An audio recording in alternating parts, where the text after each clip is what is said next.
The Book of Ruth. It's a brilliant work of theological art, and it invites us to reflect on the question of how God is involved in the day-to-day joys and hardships of our lives. There are three main characters in the book: Naomi, the widow, Ruth, the Moabite, and Boaz, the Israelite farmer. And their story is told in 4 chapters that are beautifully designed. Let's just dive in and see how this all unfolds. Chapter 1 opens with this line, "In the days when the judges ruled," and it reminds us of the very dark and difficult days from the book of Judges. And here we meet an Israelite family in Bethlehem, struggling to survive through a famine. And so in search of food, they move on to the land of Moab, Israel's ancient enemy. And there the father of the family dies, and the sons marry 2 Moabite women, Ruth and Orpah. And then the sons, they die too. And so they leave only Naomi and these new daughters-in-law. And so Naomi, she has no reason to stay anymore. And so she tells her new daughters-in-law that she's moving back home. And Naomi, she knows that the life of an unmarried foreign widow in Israel is going to be very hard. And so she compels the women to stay behind. Orpah agrees, but Ruth does not. She shows remarkable loyalty to Naomi, and she says, "Wherever you go, I'm going to go. Your people will become my people, and your God will become my God." And so the two of them return to Israel together. And the chapter concludes with Naomi changing her name to Mara, which means bitter in Hebrew, and she laments her tragic fate. Chapter 2 begins with Naomi and Ruth discussing where they're going to find food. And it just so happens to be the beginning of the barley harvest. And so Ruth goes out to look for food, and it just so happens that she ends up picking grain in the field of a man named Boaz, who just so happens to be Naomi's relative. We're told that Boaz is a man of noble character, and he notices Ruth. And so after finding out more about her story, he shows remarkable generosity to her. He makes these special provisions so that the immigrant Ruth can gather grain in his field.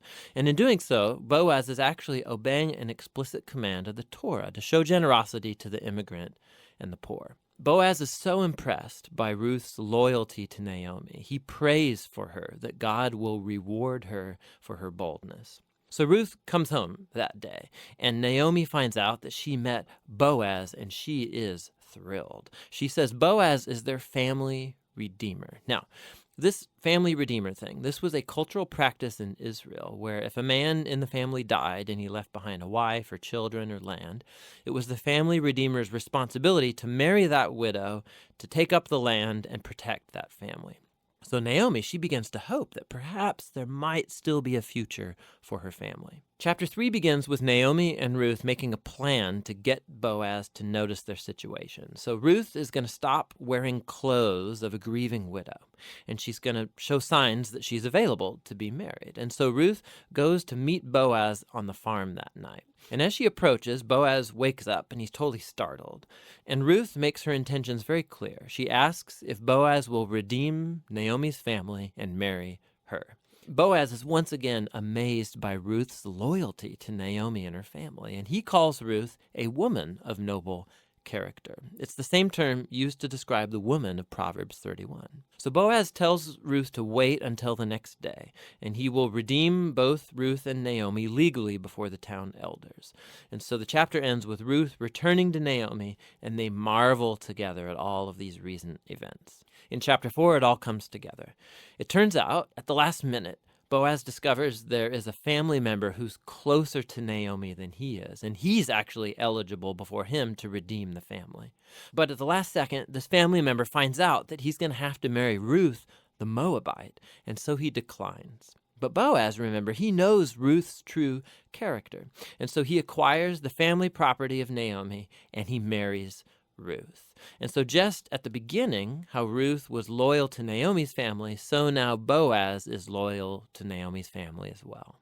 The story concludes with a reversal of all of the tragedies from chapter 1. So the death of the husband and the sons is reversed as Ruth is married again and gives birth to a new son, granting joy to Naomi. And this symmetry between the opening and the closing, it's even more remarkable.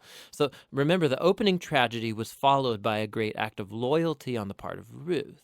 And that is now matched by Boaz's act of loyalty that leads to the family's final restoration. And this symmetry, it highlights the design of the internal chapters as well. So each of the chapters begins with Naomi and Ruth making a plan for their future, and that's followed by a providential meeting between Ruth and Boaz, and each chapter concludes with Naomi and Ruth rejoicing at what's taken place. This story is beautifully designed, and that design actually connects with a really interesting feature of the story, and that's how little God is mentioned. Right? The characters talk about God a few times, but the narrator actually never once mentions God doing anything directly in the story, and that's its brilliance. Because God's providence is at work behind every scene of this story, weaving together the circumstances and choices of all these characters. So Naomi, her tragedy leads her to think that God is punishing her, but actually the whole story is about God's mission to restore her and her family. And he's doing so through Ruth, through her boldness and loyalty, which brings healing to Naomi's life, but not without Boaz, who's a no-nonsense farmer who's full of generosity and loyalty. And so God uses his integrity combined with Ruth's boldness to save Naomi and her family. And so this story brilliantly explores the interplay of God's purposes and will with human decision and will. God weaves together the faithful obedience of his people to bring about his redemptive purposes in the world. And that leads to the real end of the story. The Book of Ruth concludes with a genealogy, showing how Boaz and Ruth's son, Oved, was the grandfather of King David, from whom came the lineage of the Messiah.